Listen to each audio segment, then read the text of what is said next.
मैं दीप्ति शर्मा आज आप सबके सामने फिर व्याकरण की कुछ बारीकियां लेकर आई हूँ। आज मैं आप लोग को वर्ण, वर्णमाला और उनकी परिभाषाओं के बारे में बताऊंगी। वर्ण क्या होते हैं? वर्ण उस मूल ध्वनि को कहते हैं जिसके खंड या टुकड़े नहीं किए जा सकते, जैसे अ, बड़ी ई, व, च, ई, उ, क, ख इत्यादि। वर्ण भाषा की सबसे छोटी इकाई है, इसके और टुकड़े नहीं होते हैं। जैसे उदाहरण के तौर पे हम लोग देखें तो जैसे राम और गया में 4 मूल ध्वनियाँ हैं जिनके खंड नहीं हो सकते, जैसे र जोड़ आ जोड़ मा जोड़ अ बराबर राम, ग जोड़ अ जोड़ य जोड़ आ गया। इन्हीं अखंड मूल ध्वनियों को वर्ण कहते हैं। हर वर्ण की अपनी एक लिपि होती है। लिपि को वर्ण का संकेत भी कहा जाता है। हिंदी में कुल 52 वर्ण हैं। वर्णमाला किसे कहते हैं? वर्णों के समूह को वर्णमाला कहते हैं।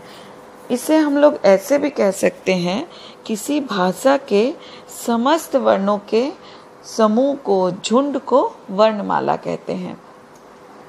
प्रत्येक भाषा की, चाहे वो हिंदी हो, अंग्रेजी हो, तेलुगु हो, तमिल हो, सब भाषाओं की अपनी अपनी एक वर्णमाला होती है। ठीक है। वर्णों की भी मात्राएं होती है। उनको हम लोग कैसे समझेंगे? देखिए, व्यंजन वर्णों के उच्चारण में जिन स्वर मूलक चिन्हों का व्यवहार होता है उन्हें मात्राएं कहते हैं। इसको दूसरे शब्दों में ऐसे कहा जा सकता है कि स्वरों और व्यंजन में मिलने से इन रूपों में मात्राएं कहते हैं। मतलब जब व्यंजन में स्वर जुड़ते हैं तो जो उच्चारण होता है उसको मात्रा कहते हैं, क्योंकि स्वर की मात्रा होती है, व्यंजन की मात्रा नहीं होती है।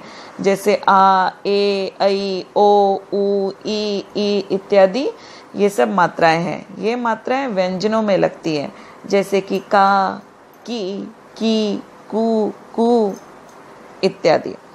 स्वर वर्णों की ही ह्रस्व और दीर्घ मात्राएं, छंद अगर हम लोग पढ़ते हैं तो उसमें ये लघु और गुरु मात्राएं गिनी जाती है। हाँ, व्यंजनों में लगने पर स्वर उपयुक्त 10 रूपों के हो जाते हैं। घोष और अघोष व्यंजन। घोष व्यंजन किसे कहते हैं? नाद की दृष्टि से जिन व्यंजन वर्णों के उच्चारण में स्वर तंत्रियां झंकृत हो जाती है वे घोष कहलाते हैं। और अघोष व्यंजन, नाद की दृष्टि से जिन व्यंजन वर्णों के उच्चारण में स्वर तंत्रियां झंकृत नहीं होती है वे अघोष कहलाते हैं। वर्णों का उच्चारण कैसे किया जाता है, ये एक अच्छी बात है, समझिएगा। कोई भी वर्ण मुंह के भिन्न भिन्न भागों से बोला जाता है, उन्हें उच्चारण स्थान कहते हैं।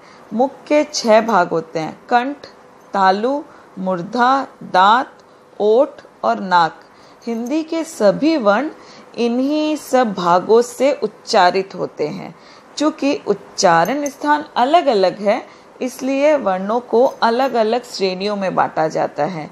जैसे कि कंठीय व्यंजन, कंठ और निचली जीभ के स्पर्श से जो वर्ण बोले जाते हैं उन्हें कंठीय वर्ण कहते हैं। जैसे अ, आ, क वर्ग के सारे वर्ण, ह और विसर्ग।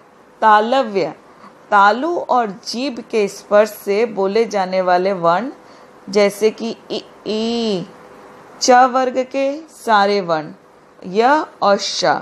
मूर्धन्य, मूर्धा और जीभ के स्पर्श से बोले जाने वाले वर्ण, ट वर्ग के सारे वर्ण, र और श। दंत्य, दांत और जीभ के स्पर्श से बोले जाने वाले वर्ण, त वर्ग के सारे वर्ण और ल और स। ओष्ठ्य, दोनों ओठों के स्पर्श से बोले जाने वाले वर्ण, जैसे उ, प वर्ग के सारे वर्ण। कंठ तालव्य, कंठ और तालु में जीभ के स्पर्श से बोले जाने वाले वर्ण, जैसे ए और ऐ। कंठोष्ठ्य, कंठ द्वारा जीभ और ओठों के कुछ स्पर्श से बोले जाने वाले वर्ण, जैसे ओ और औ। दंतोष्ठ्य, दांत से जीभ और ओठों के कुछ योग से बोले जाने वाले वर्ण, जैसे व। स्वर वर्णों का उच्चारण। अ का उच्चारण यह कंठ्य ध्वनि है, इसमें व्यंजन भी मिला रहता है, जैसे क जोड़ अ, क। जब किसी व्यंजन में नहीं रहता है तब उस व्यंजन के नीचे हलंत लगा दिया जाता है। ए और औ का उच्चारण, ए का उच्चारण कंठ से और तालु से और औ का उच्चारण कंठ और ओठ के स्पर्श से होता है। व्यंजनों का उच्चारण, व और ब का उच्चारण मुख्य आते हैं, व और ब। व का उच्चारण स्थान दंतोष्ठ है, ठीक है, दंत और ओठ, अर्थात दांत और ओठ के संयोग से व का उच्चारण होता है और ब का उच्चारण दोनों होठों के मेल से होता है। हिंदी में इनके उच्चारण और लिखावट पर पूरा ध्यान नहीं दिया जाता है। ये कई बार अशुद्धियाँ पैदा करते हैं, जैसे कि वेद और वेद, कई जगह इनकी अशुद्धियाँ पाई जाती है। वायु को वायु कहना बहुत बुरा लगता है, पर हर जगह मिलते हैं, जैसे कि हम लोग वास मतलब रहने का स्थान और बास मतलब सुगंध या दुर्गंध, वंशी मतलब मुरली और वही बंसी मतलब मछली फंसाने का जो यंत्र होता है वो, वेग मतलब गति और बैग मतलब थैला। इतनी ये मिलते जुलते शब्द हैं पर इनकी बहुत अशुद्धियाँ पाई जाती है। सामान्यतः हिंदी की प्रवृत्ति ब लिखने की ओर है।